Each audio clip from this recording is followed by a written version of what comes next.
Israeli Prime Minister Netanyahu on Thursday approved IDF plans to push into Gaza City. And this week, hundreds of Jews from the U.S. and Canada arrived in Israel to start new lives despite the war. And CBN News also got a first-hand look at one organization on the front lines feeding the people of Gaza. Here's the latest on these and other stories. As Israel's offensive in the Gaza Strip ramps up, Prime Minister Benjamin Netanyahu is still considering the ceasefire deal Hamas has agreed to. Since the last ceasefire ended in March, the Israel Defense Forces say they've eliminated over 2,100 Hamas operatives, including senior commanders, and now control 75% of the Strip. During a visit to the IDF's Gaza division, Netanyahu praised the troops. I was impressed by the fighting spirit and determination to complete the defeat of Hamas and the release of all of our hostages. In Jerusalem, IDF leaders presented plans to capture Gaza City, and Netanyahu ordered the timeline moved up to take the city even faster.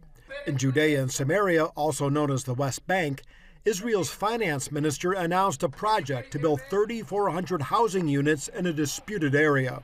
Smotrich called a two-state solution with the Palestinians a two-state delusion. The time has come to fully apply Israeli sovereignty over Judea and Samaria, the West Bank, to forever remove from the table the idea of dividing the land and to make sure that by September, Europe's hypocrite leaders will simply have nothing to recognize. Wednesday also marked the first Aliyah flight since October 7th, bringing 225 Jewish Americans and Canadians to make Israel their home. We're fulfilling the dream of dreams. We're trying to come and rebuild the land and be a part of the Jewish people who have been going through a lot the last couple of years. Aliyah in Hebrew means to go up or to ascend. So at Bible times, they went up to Jerusalem to celebrate the feasts. And for these people arriving today, it's just as important. They're here to fulfill a lifelong dream, begin again, even to help out in a time of war. This is great. I'm excited. Yeah, it's amazing. Overwhelming, but it's really, really cool to see everyone out here like this. Yeah. These two are moving from St. Louis and Los Angeles and will be enlisted in a program that helps IDF soldiers. It feels right, home is home, and I think it feels the most right for me personally to come give back and be here. That's where I feel closest to my family and to myself. I'm the same way. I just feel like it's the right thing for me right now, and I feel very connected to Israel, and it's the place I want to be.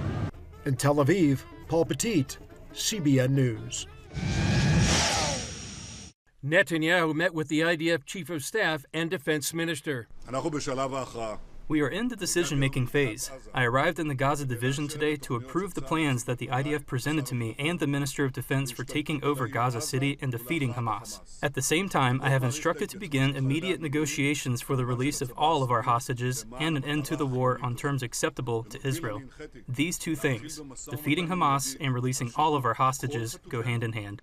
In response to charges of genocide against the people of Gaza, Israel argues that it makes efforts to protect civilians in its war against Hamas. On the eve of the military operation, the IDF released this audio of an Israeli officer calling medical officials inside Gaza City to arrange safe passage for the sick and wounded to southern Gaza. He says this requires you to prepare a plan to transfer the medical equipment from north to south so that you will be able to provide treatment for all the patients in the southern strip and prepare the hospitals to receive the patients coming from the north. Meanwhile, U.S. Ambassador to Israel Mike Huckabee on X slammed a new report that's declaring a famine in Gaza. You know who is starving? The hostages kidnapped and tortured by uncivilized Hamas savages. Maybe the overfed terrorists could share some of their warehouse full they stole with hungry people, especially the hostages. CBN News got a first-hand look at one organization providing food directly to the people of Gaza. The Gaza Humanitarian Foundation has distributed about 130 million meals in just about 3 months under some of the most challenging conditions to distribute humanitarian aid. We'll hit probably 131, 132 today, and our sites are safe, and we're looking to scale so we can feed more people. GHF spokesman Chapin Fay tells CBN News the foundation provides an alternative to other aid distribution that's been stolen by Hamas. You see Hamas riding around with armed men, stealing the aid and taking it.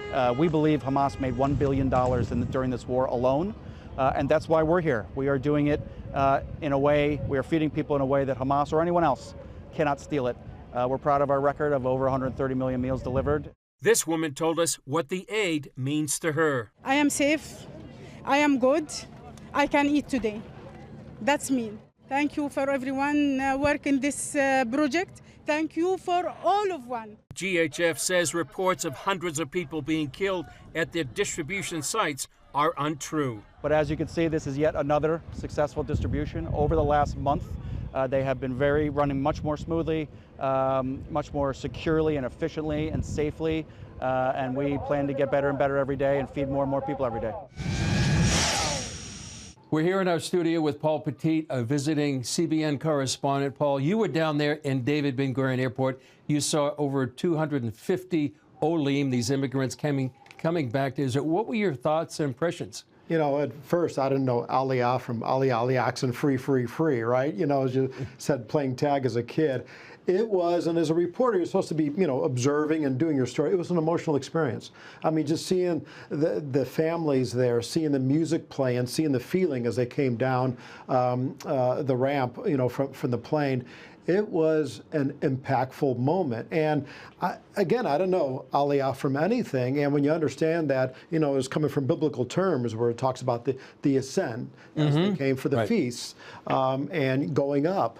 And here they were coming to their homeland. And many of these, we're talking from age 6 all the way up to 72 infants as well. A whole new beginning. And, you know, it's mind-boggling that a family would do that. It's not because of a new job. It's not because of immigration. They want a better life. It's returning home for that purpose. So highly impactful. Yeah, and we talked before you went down there. This is sort of prophecy coming to life. It's exactly what the prophet I've seen said. It before my eyes. Yeah. Yeah. Well, what was that like? It was, like I said, it was impactful knowing that this is actually happening in real time. You're watching all unfold in front of you and talking to these people who are just, again, you know, uplifting. I talked to a pediatrician, you know, with holding his little child. They said, you know, we're beginning again. We're here for a purpose. We're here to help rebuild. We're here to be, even in the worst of times with war going on. And speaking of which, you were down in the Gaza Strip, and for the first time in a while, seeing the actual food distribution. What was that like? What were you seeing? Well, that was great. That was actually, you know, seeing firsthand. We've reported on this for the last 3 months or so. The Gaza Humanitarian Foundation delivering aid directly to Gazans, as opposed to Hamas, where the humanitarian aid comes in, often gets stolen, looted, and then resold by Hamas to sort of fund its war machine. But to see these people get food handed to them, especially the women that come down there, it was really emotional as well. I mean, to see these people, you get to see them face to face. Unfortunately, we can't show their faces because Hamas threatens the people that come there to get aid directly, which is just gives you an indication of what a threat this is to Hamas, because it bypasses their monopoly on the humanitarian aid and yet puts people in harm's way if they're identified that they're coming there. So it was really great. I mean, to be able to be a firsthand witness to that, just like you were at Ben Gurion Airport. And then final question, Paul, with about a minute left. It's all about the battle for truth. We've been talking about that since you've been here. A lot of it is, what is the information people getting, you know, out there in the world, and what's happening here in Israel? Yeah, you know, usually in our business, there's a lot of gray area. This is almost black and white to me, having come here and seeing what's actually happening and then what's being sent out across the globe. And really, it's become very clear that there's an agenda, an anti-Israel agenda. And I love what we're doing because we're here to expose what's going on, talk to the people to say, hey, here's what's really happening. The food distribution, Exhibit A, right? All we've heard is that, you know, starving Gazans, but then when you understand that the media there is basically controlled by Hamas or their Gaza media, and they're controlling everything, every little bit. And I spoke to a journalism, 50 years experience writing for the Jerusalem Post. You really get a sense of, okay, there's an agenda here, and it's certainly not pro-Israel. That's certainly true. Paul Petit, great to be with you. So glad you're here. Yeah, it's quite an honor.